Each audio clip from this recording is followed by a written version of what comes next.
Bismillahirrahmanirrahim. Assalamualaikum warahmatullahi wabarakatuh. Alhamdulillahirabbil alamin wassalatu wassalamu ala asrafil anbiya'i wal mursalin wa ala alihi washabbihi ajmain.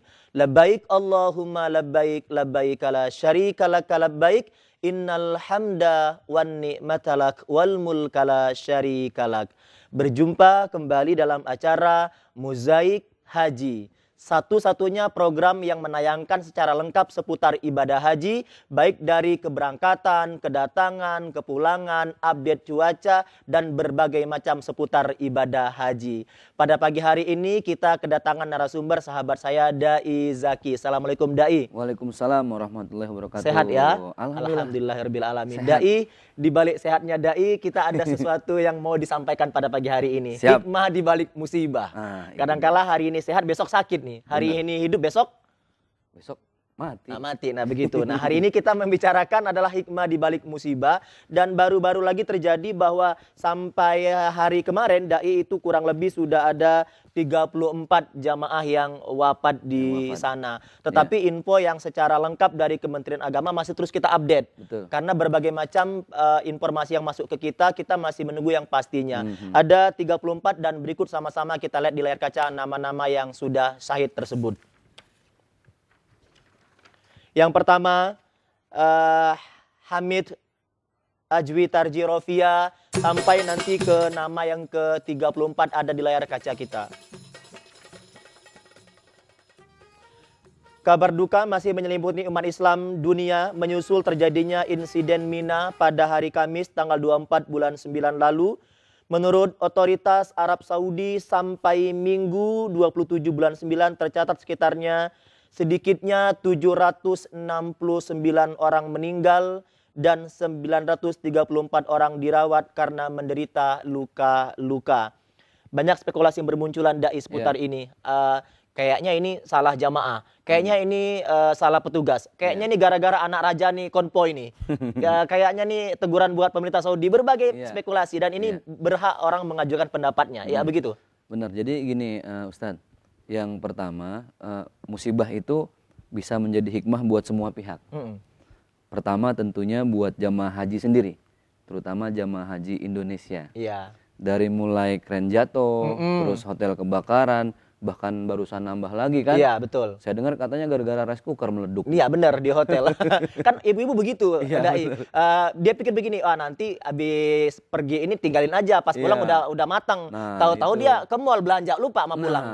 Meleduk. Emang paling repot itu jamaah dari Indonesia ya. Iya. Tahun kemarin saya haji itu masuk ke satu maktab. Iya. Kebetulan tante saya juga berangkat. Serombongan tuh isinya nenek-nenek semua.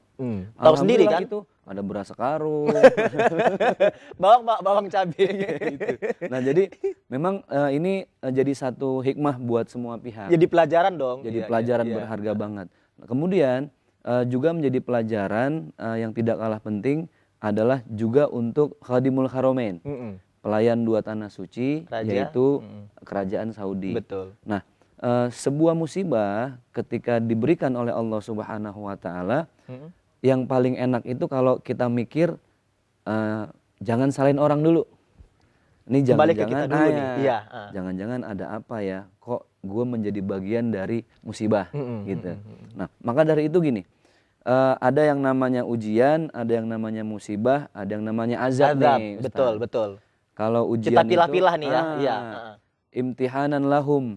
Ada orang yang udah baik, orang soleh, sama Allah juga taat, sama tetangga peduli, miara kucing banyak di rumah. Motornya hilang. Nah ini ujian bisa jadi ini ya. Ujian. Iya. Karena orangnya udah baik lagi diuji, mau dinaikin kelasnya sama Allah. Sampai di mana Subhanahu wa nih? Ta'ala. Sampai di mana? Ada yang musibah, ada orang yang selama ini lupa sama Allah. Ya sholatnya, ya zakatnya, ya sedekahnya. Sama kucingnya juga lupa. Sama kucingnya lupa. Kucing-kucing tetangga lagi kan. Udah gitu motornya hilang. Ini bagian dari musibah. Ini musibah. Kenapa? Nah ini lagi dinasehatin sama Allah. Dijewer dikit nih sama Allah. Iya. Kamu selama ini lupa sama aku. Mudah-mudahan dengan motor hilang jadi ingat. Ada lagi nih Ustadz yang paling berat tuh azab. azab nih dititipin sama Allah sama orang yang nggak pernah kapok. Motor hilang, rumah hilang, nyawa doang belum hilang. Sholat kagak, apa Sholat zakat kagak. enggak, zakat Lebaran enggak. 2 kali, cuma 2 kali sholatnya setahun. Nah, Iya. itu juga setengah main kan Iya, sholat iya. Idul Fitri. Nah, jadi ketika ada musibah, yang paling enak itu nanya diri sendiri. Apa ini ujian, apa ini musibah, atau jangan-jangan azab nih buat saya. Kembali yang di kota Mekah ini kita akan sama-sama mencoba menghubungi Ustadz Zul yang ada di sana. Bagaimana pendapat Ustadz Zul? Apakah ini bagian dari yang kata Daiza kita di ujian kah? Musibah kah? Ataukah ini adab? Assalamualaikum Ustadz Zul. Waalaikumsalam warahmatullahi wabarakatuh. Saya ditemani Daizaki di studio pada pagi hari ini. Ahlan Ustadz, Iya, haji, roh. Torik. Torik haji. Mafi muskilah. Mafi muskilah. Kulu tamah ini. Kullu khamsa riyal. Kullu tamam hada kuais. Alhamdulillah kais Baik, Allah. Ustadz, bagaimana kondisi terakhir setelah terjadi insiden Mina? Ya, setelah terjadi insiden Mina, memang ini adalah pelajaran buat kita semua bahwa waktu untuk melempar jamarat, baik Aqabah pada tanggal 10 Zulhijjah maupun pada hari-hari tasyrik untuk Ula dan Aqabah, jamaah haji Indonesia yang relatif tubuhnya kecil ya Ustaz ya, harus mematuhi anjuran dari pemerintah. Nah, ini poinnya ya, ini poinnya pagi hari ini ya. Betul. Dan juga kan jalur-jalurnya sudah dikhususkan untuk orang Asia Tenggara, kemudian juga untuk orang Arab. Iya, Ustadz maaf, itu kan ada tiga lantai, 3 jembatan. Indonesia itu jembatan yang keberapa aturan mainnya? Ya, kalau untuk jembatan kita bebas Ustadz. Oh, bebas. Tapi dianjurkan untuk tetapi untuk jalurnya, untuk menuju ke jamarat itu yang kita dipisahkan. Iya. Tetapi memang ketika seseorang melihat hadis Rasulullah bahwa Rasul pada Aqabah itu melempar waktu duha, kemudian pada hari tasyrik melempar pada zawal, setelah zuhur mau masuk asar, maka mereka seluruh jemaah haji dunia itu semua ingin ambil yang afdol. Iya. Jadi dan ada muskilahnya, ada masalahnya itu adalah ketika banyak sekali jemaah haji dari luar Indonesia, dari luar negeri, itu mereka mendirikan tenda-tenda di sekitar jalanan, kemudian juga tidur-tidur di pinggiran jalan untuk menunggu waktu afdol itu, Ustaz. Baik. Ini juga bisa jadi salah satu penyebab ya, Ustadz ya, menjadi kendala buat para pejalan. Betul, dan luar biasanya Ustadz, yang harus kita pahami bahwa berbeda karakteristik antar bangsa itu luar biasa, perbedaannya sangat terjadi ya. Kita lihat orang-orang yang itu yang dari yang besar, hitam, tinggi, besar. Afrika, Mesir ya. Ya betul. Itu untuk diatur oleh pihak keamanan Arab Saudi saja mereka tetap mau berontak begitu. Ngeyel ya. Dan ngeyel. Nah, itu yang harus kita pahami dan kita harus sabar saja mengalah. Iya. Saya sendiri mengalami Ustadz itu ketika tawaf saja Ustadz. Mereka kalau mau keluar sudah keluar aja, hantam saja. Luar biasa itu, harus sabar kita. Menurut Ustadz hikmahnya apa di balik tragedi ini? Ya, yang pertama bahwa ala kulli hal ini adalah musibah yang Allah berikan kepada kita. Mereka semua adalah ahli-ahli surganya Allah Subhanahu wa taala. Yang kemudian yang kedua adalah bahwa kepatuhan kepada aturan atau pemerintah baik oleh Indonesia maupun Arab Saudi adalah untuk demi kemaslahatan Ustaz. Baik. Dan harus juga dipatuhi bahwa disadari bahwa itu bukan rukun haji tapi wajib haji Ustaz. Iya, betul. Ya, sekalipun kita tinggalkan tetap sah hajinya, hanya saja membayar dam. Baik. Ustadz sekarang posisi ada di mana? Saat ini alhamdulillah bismillah kami sudah menaiki bus untuk menuju ke bandara. Oh, sudah mau pulang? Untuk kembali ke tanah air, ya, karena kami kloter pertama. Ya, betul, Ustaz. Sudah bawa apa oleh-oleh buat Daizaki dan saya? Nah, itu Ustaz. Alhamdulillah, insya Allah kita siap. Saya tunggu di studio 2 ya. Insya Allah. Terima kasih Ustadz. Sama-sama. Semoga jadi haji mabrur. Amin. Ya Daizaki senang banget minta oleh-oleh. Iya, katanya mau dibawain bayi onta ya. Bayi onta. Assalamualaikum. Waalaikumsalam warahmatullahi wabarakatuh. Ya, pemirsa jangan kemana-mana. Setelah ini kami akan kembali tetap di Mozaik Haji.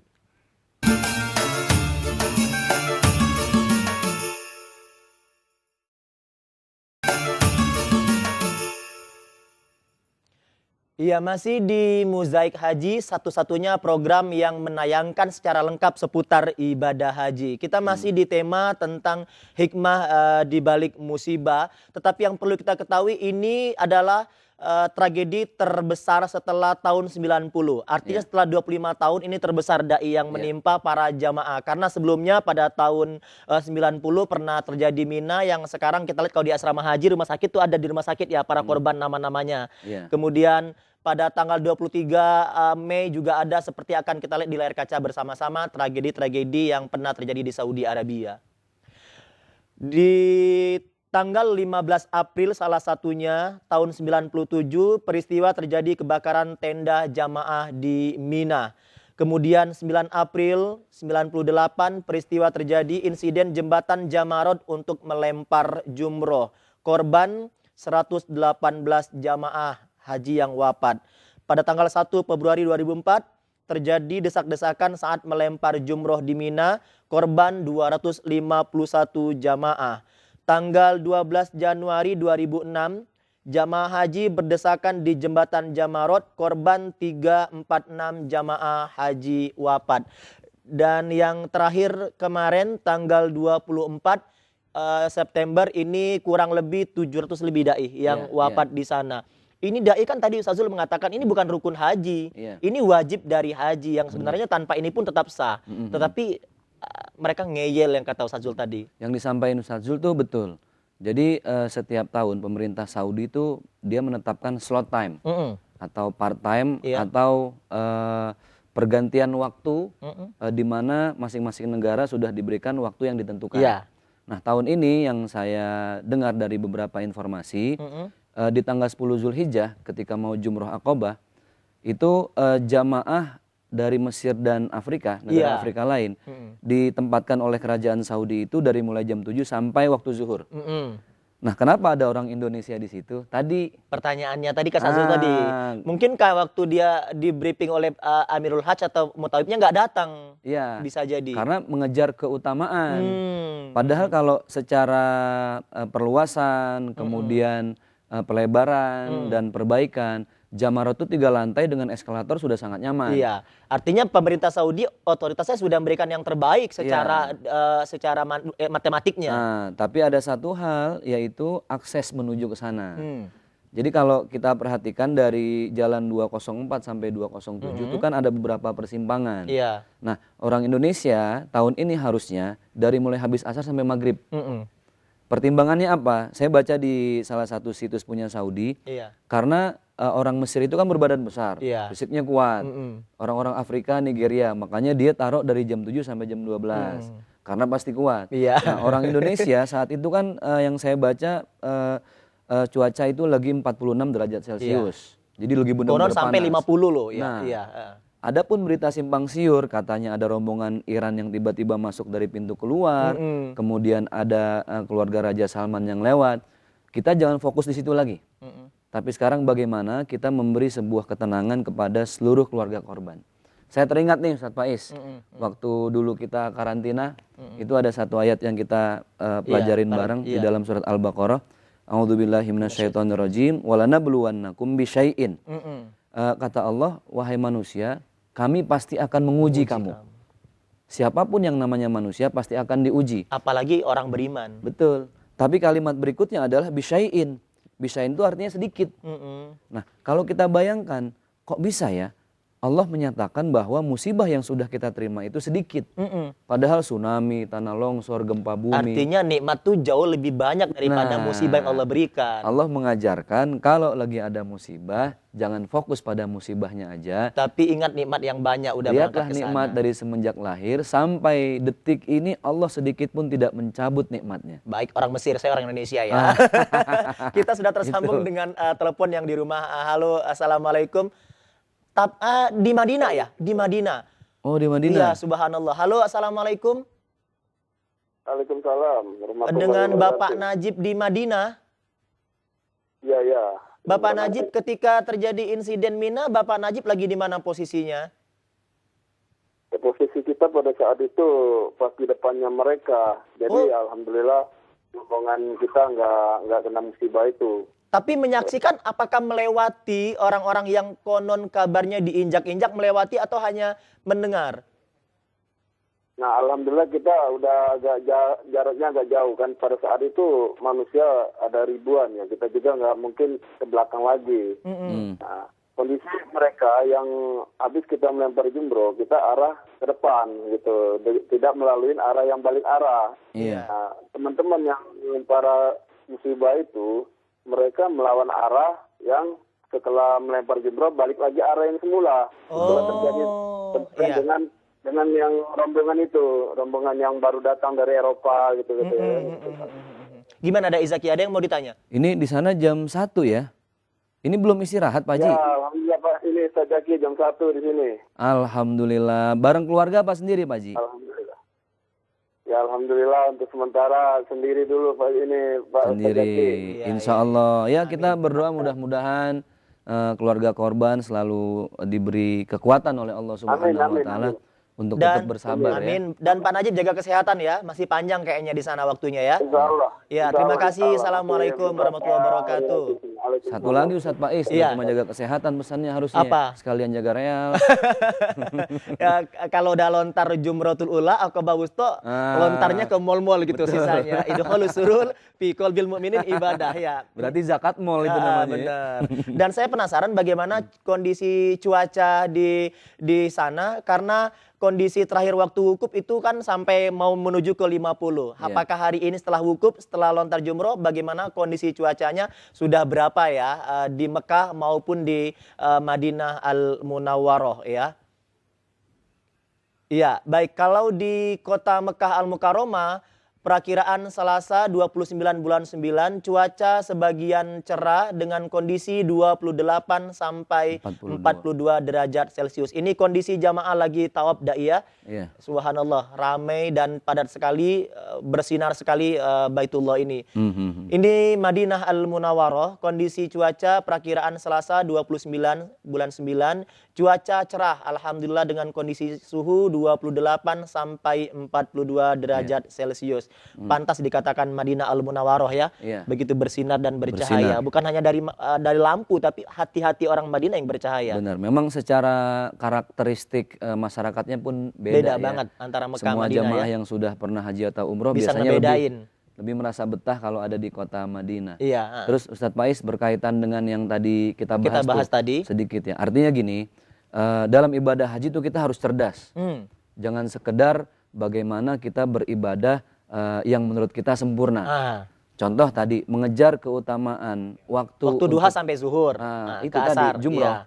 Pada akhirnya dia melupakan kemaslahatan.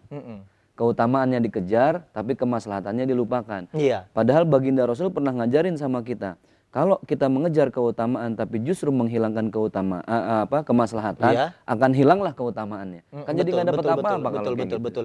Jadi kadang-kala orang mengejar yang tadinya sebenarnya masih di bawah level dari rukun, akhirnya terjadi yang seperti ini. Contoh yang paling gampang deh, kalau jemaah Indonesia tuh kayaknya umroh atau haji kalau belum nyium Hajar Aswad nih, gengsi pulangnya. Iya, pulang ditanya belum cium, rasanya belum umroh. Nah, makanya dia bela-belain.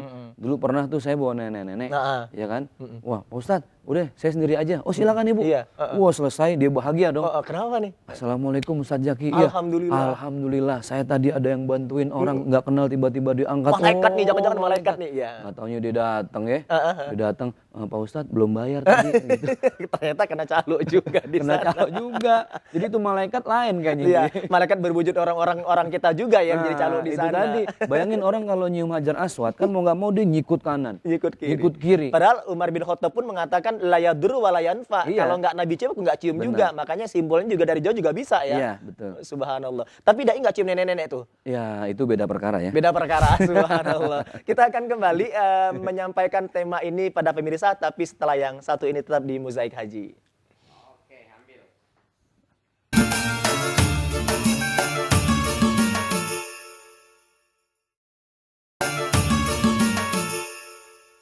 Iya, masih di Mozaik Haji dan masih bersama Dai Zaki, hikmah di balik musibah.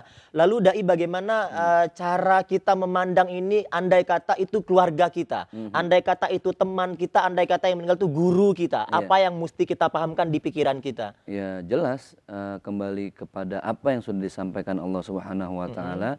A'udzubillahi minasyaitonirrajim. Ya ayyuhalladzina amanu ista'inu bisabri wassalah. Yang pertama itu pastinya sabar. Iya. Baginda Rasul beliau menyampaikan as-sabru 'inda sadmatil ula. Jadi yang namanya sabar itu intinya ketika di awal. Subhanallah. Kadang kita ini sabarnya lemot. Iya. Tulalit. Setelah nanti sekian lama waktu, alhamdulillah saya sabar nih. Kalau sabar itu ketika yang pertama kali musibah Di itu sabar. awal Innalillahi itulah. wa inna ilaihi raji'un itu. Makanya kalimat sebelum innalillahi itu kan wabasyiris sabirin. Berikanlah kabar gembira kepada orang yang sabar. Sabar itu berat banget. Makanya ada pepatah Arab yang bilang as-sabru kas-sabri murrun fi madzaqatihi. Sabar Pahitnya itu tuh lebih pahit dari jamu. Tapi nanti hasilnya lebih manis dari madu. Dari madu. Tahu sendiri kan madu aja udah manis. Nah, itu. Gimana kelapa kelepek tuh? Asal jangan di madu itu yang pahit. Saya nggak bicara itu pagi ini ya. Dai, kita kembali ke tema lagi nih, soal madu-madu kita lupakan dahulu. Nah, sekarang bagaimana sih pemerintah Saudi ini harus bagaimana ke depannya gini? Maaf ya, kita bukan mengkritisi, tapi afdolnya mungkin sesuatu ini tidak boleh terjadi. Keledai nggak boleh masuk ke dalam lubang yang sama gitu loh. Akhirnya jangan sampai nanti, ini kan udah berapa kali catatan kita, Mina udah berapa kali sepanjang sejarah ini. Baik, artinya ketika para jamaah mengejar keutamaan jumroh, itu menurut saya faktor yang kedua. Iya. Faktor yang pertama dari sisi keamanan, kerajaan Saudi ini kurang memperhatikan. Iya. Secara infrastruktur mereka membangun sudah nyaman. Megah tuh. Tapi coba lihat para askar ketika tugas di Arafah atau Mina, ada yang helmnya mengsong begini gitu kan. Ada yang nggak jelas. Iya, benar. Kenapa? Karena Membingungkan. mereka tidak memberikan atau tidak mengantisipasi dengan beberapa tim dari kepolisian yang profesional. Iya. Mereka tuh negara kaya. Tapi mungkin kadangkala mungkin yang diambil ini mungkin pembantu-pembantu yang diperbantukan saja, yang belum di training secara matang ya. Wah, kita ngomongin polisi Saudi langsung ditelepon Ada telepon masuk nih kayaknya nih ya. Jangan-jangan ini askar di sana. Maaf ya Pak Askar, halo. Nah, takut juga Pak Askar yang sama Zaki orang Mesir. Jadi gitu Ustaz. Iya, benar juga, kadang-kala mereka megah secara instruktur segala macamnya, tapi yang di dalamnya itu nggak diperbaiki orang-orangnya. Kadang-kala ketika ditanya udah marah-marah. Nah, itu. Haji ini lontar-lontar, malah lu peyang. Nah begitu bahasa kitanya ya. Dia lagi capek-capek panas-panas kan. Ya benar juga. Yang kedua, ada satu tulisan yang begitu bijak. Ketika musibah itu hadirnya untuk pribadi-pribadi, mungkin kembalinya kepada rujukan yang sudah kita bahas di awal. Ada ujian, musibah, azab. Tapi ketika bersifatnya massal, itu jadi satu teguran buat institusi. Nah, maka menurut saya ini jadi satu nasihat buat kerajaan Saudi. Kenapa? Selama ini bahkan beberapa tahun terakhir mereka begitu semangat untuk menghilangkan situs-situs bersejarah. Dulu kalau kita lihat kan dulu Jabal Qubais tuh di depan yang sekarang dekat Zamzam ya. Iya, sekarang kan itu jadi istana kerajaan. Iya benar. Padahal di Jabal Qubais itu dulu ada rumah Bilal bin Rabah. Iya betul. Di Hilton Hotel itu di bawahnya dulu ada rumah Umar bin Khattab. Iya. Kemudian Tower Zamzam itu kalau kita jalan ada Misfalah di belakang. Itu dulu ada benteng kerajaan Turki.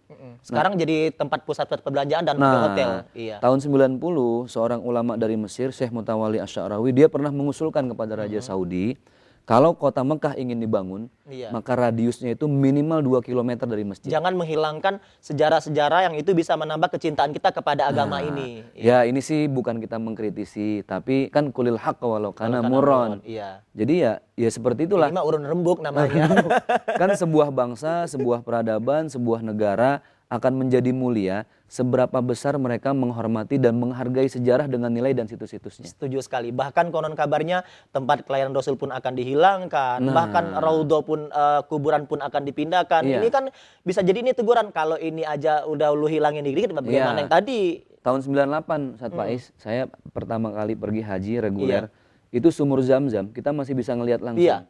Jadi di belakang makam Ibrahim itu ada tangga ke bawah, kita lihat, oh hadza bi'ru Zamzam, ini sumur Zamzam. Tahun 2005 dia cuma ditandain bulat, ada tulisan bi'ru Zamzam. Tapi sekarang Kalau jamaah tanya sama Ustadz Faiz lagi bimbing umroh, Ustadz Faiz, sumur Zam-Zam di mana? Iya. Cukup jawabannya satu, wallahu a'lam bishawab. Cuma Allah yang tahu. Innallaha ma'as-sabirin kata jemaah.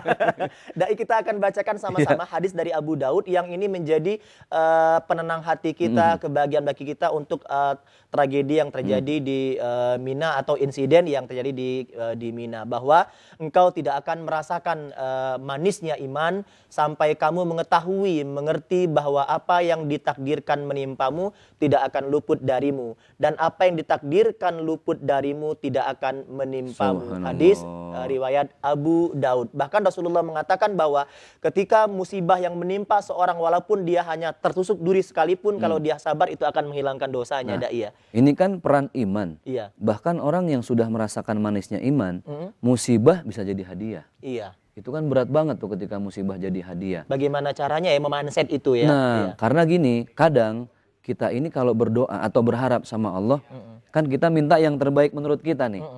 Ya Allah, minta dikasih mobil, minta dikasih rumah, dikasih uang. Iya. Padahal bisa jadi yang terbaik buat Allah itu bukan itu. Insya Allah. Ini jadi kesimpulan kita ya. Iya, kesimpulan. Artinya apa yang kita anggap buruk belum tentu itu buruk, Betul. tapi apa kita anggap baik bisa jadi tidak baik di mata Allah Subhanahu wa taala. Semua kita pasrahkan kepada Allah Subhanahu wa taala. Musibah ini kita kembalikan kepada Allah Subhanahu wa taala. Kata yang paling bijak adalah innalillahi wa inna ilaihi rajiun. Semua bermula dari Allah dan kita kembalikan lagi kepada Allah yang punya kuasa atas segala sesuatu.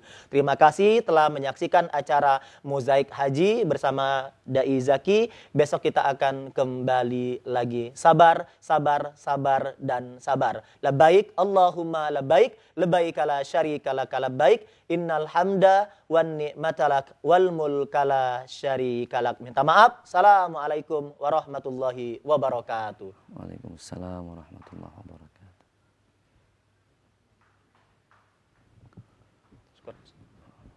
Ajib. Ajib.